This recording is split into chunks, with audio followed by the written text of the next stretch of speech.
Yo, what is going on, members of LeagueGaming.com? My name is Zumek, and I'm back. I'm back with another episode, a revival, if you will, of LG on the mic. This is a show that I used to do a couple seasons ago. I'm back after a 2-year hiatus from League Gaming. I've been playing LG. I'm back into my groove, and I thought, the CHL needs some more media. There's not enough media this season. Not enough good quality media. I mean, I don't know if you count, just reading off the stats as media, but that's where we're at right now. And there's been some sort of people wanting more media. So I figured, why not? Let's bring it back. I'm excited. You're excited. Let's get into it. Here's a little disclaimer. Like I said, I've been gone for a couple weeks. Excuse me. Also, I am a little bit sick, so if you can't tell. But all of that being said, let's just get into it. Let's get right into the most important thing. The thing that everyone is here for, right? If you've been around LG media for a while, or anything about LGCHL media at all, period, the most coveted trophy, the most well sought after, the most teams work the hardest to get this. It's the preseason cup trophy. We award this trophy to the best undefeated team in the LGCHL in preseason. So teams like the Quebec Remparts, who have a lot of wins in preseason, but that one loss, sorry, buds, you're not winning it. Sucks.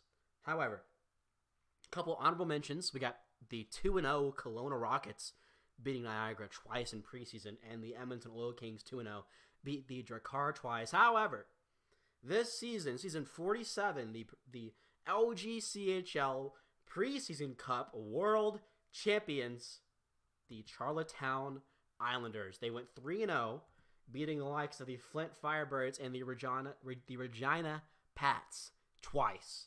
Folks, they're buzzing. Not really. They won the Preseason Cup, but they, have been struggling since. But let's you want a cup, okay? That's all that matters, all right? So I'm not going to go through the stats and read all the standings and all that kind of stuff, because for one, that would take way too fucking long. I don't have the time. But I will go into each league, and I will look and see what teams I think will sort of rise in the standings and which teams I think will sort of fall in the standings. This is based on things like their record going into this next week. Have they been consistently winning games? Have they been sort of in a bit of a rut lately? Look at their roster. Is there sort of a third line that they can't really improve, or are there some defensemen that have been kind of struggling? Do they have one goalie type situations? But we'll get into that as we go over all these different leagues. So I will start with the QMJHL because I am most familiar with these teams. I've played basically all of them. So let's get into it. Like I said, we'll go teams that will fall and teams that will rise. So the first, and this might shock some of you, and it shocked me, but I think the Rimouski Oceanic will sort of fall. They were top of the league for the first 2.5 weeks. They were sort of on everyone's you play your top line against this team, they're the number one team to beat type situation. But they've sort of been on a sort of a down spell as of late, with losses to Moncton, the Armada, and Charlottetown, our preseason cup champions, involving 2 of their lines in week 4. Typically if you have 3 losses and it's just one line, you're normally fine. Because you can win a Memorial Cup with 2 lines. However, when you have 2 lines that are losing games, not a good sign. The Rimouski Oceanic have been falling. They will continue to fall. Next on my list, the Armada. I think, shockingly, the Armada are a team that will rise in the standings this week. Or the rest of the season, I should say. They've had a couple of solid trades these past few weeks. Messi in net, he's an absolute stud. And they only dropped 6 points or less in the past 2 weeks. They've been showing some consistent improvement. They are rising. They will continue to rise in the standings, in my opinion. Next on my list are the Screaming Eagles. Sorry for the outdated logo. It's the only transparent one that I could find, but I think the Eagles will lose or will fall in the standings. They've only won 2 games this week's YIKES,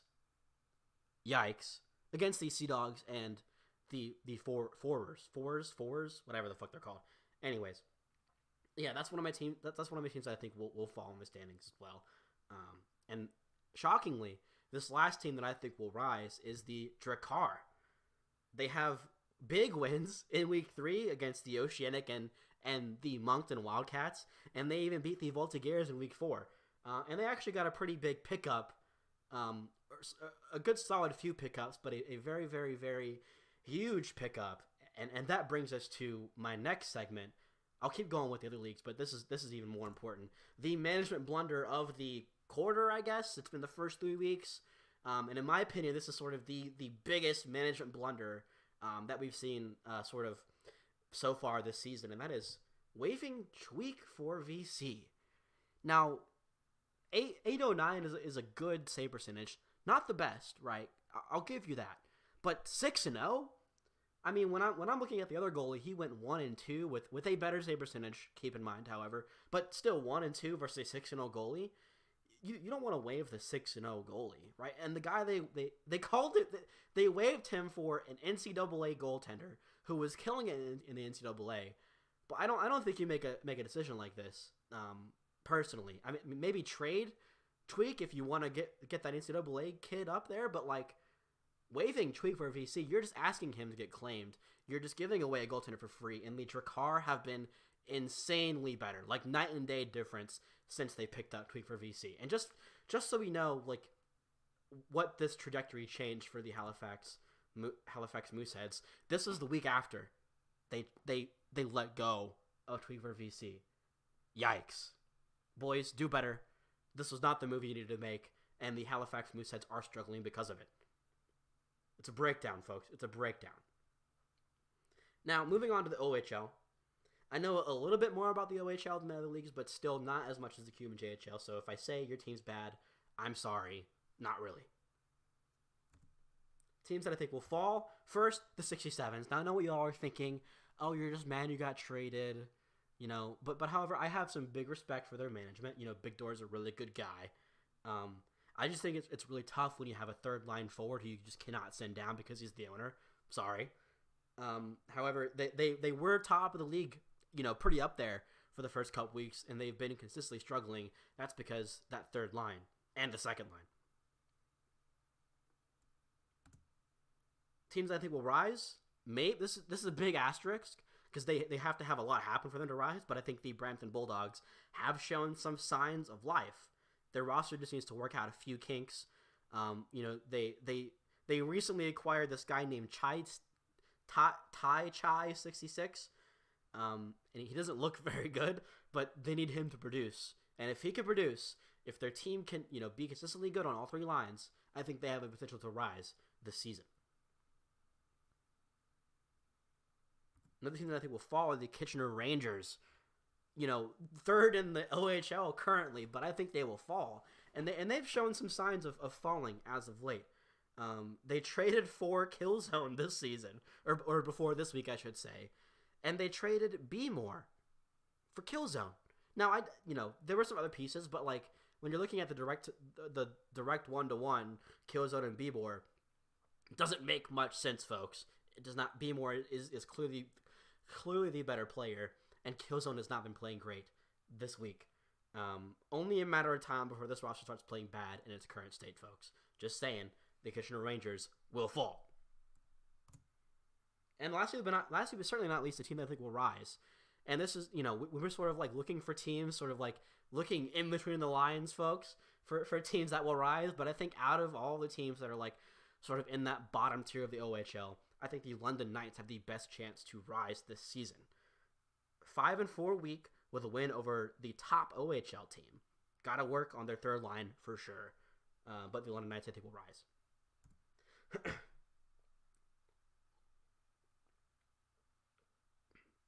Now on to the WHL.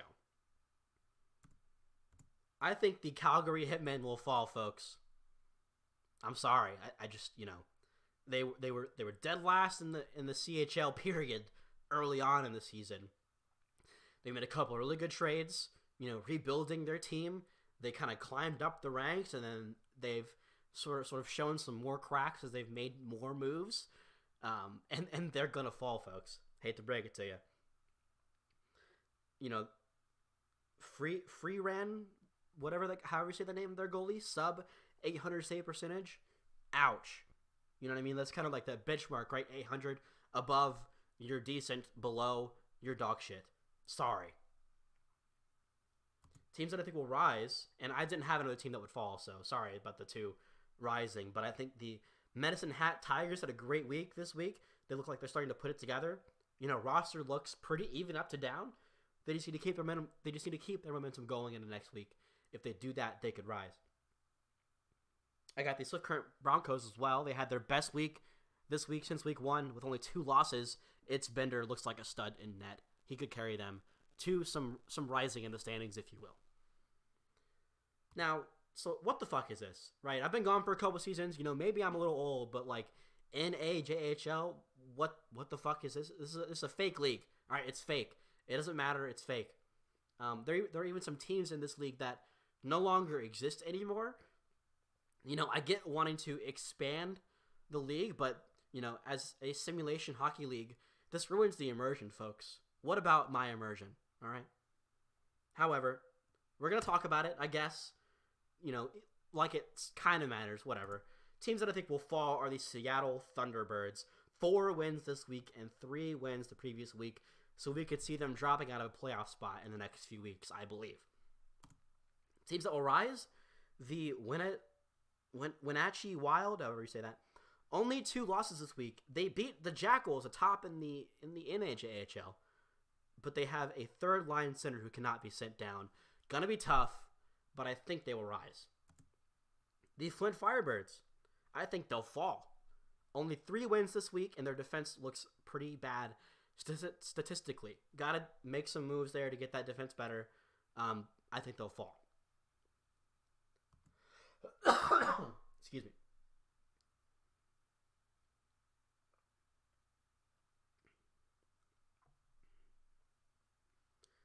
Lastly on my list, for the teams that will rise, I have the Everett Silvertips. Only 2 losses this week, and guess what? They beat the Jackal folks. Roster, again, looks pretty even up and down. They just need to start buzzing. If they start buzzing, they'll rise. Now, we got a couple of teams, that have a shot at this, at the President's Cup, the President's Trophy. All right? So let's go into that. You got at the top the T10, second, the Jackals, third, the Winterhawks, 4, the Quebec Remparts, and 5, the Prince George Cougars. Now, you can't really look at the direct, who has the most points in the CHL for, who should be the President's Trophy winner or who is the best out of all of these teams, because everyone plays someone different, right? So I sort of had a different criteria. I won't go too much into it. But let's start. So the T10, they, have 59 points. But if you look at, some bad losses, they've had 2. They lost to the Sea Dogs and the Eagles. Tough losses there. April 20th with a negative 84 takeaway to giveaway, and Jackson 2.0 with a negative 105 takeaway to giveaway are sort of these sort of sore subjects, if you will. Again, nitpicking, the T10 are a very good team, just nitpicking here, folks. And they have no player this week who is under 80%. So in that, sort of, you go look at the power rankings, you have the waiver bait, right? They have no one listed. So they're good, right? Now on to the Jackals. 58 points. However, they only have 1.5 losses against the Falcons and the Sting in overtime. Veno, MXXTXX666. Again, bunch of X's in your name, which means you're probably a bad player. Only a .808 save percentage in total this season, and a .700 in week 4. Yikes. And also, LaRue is below 80%.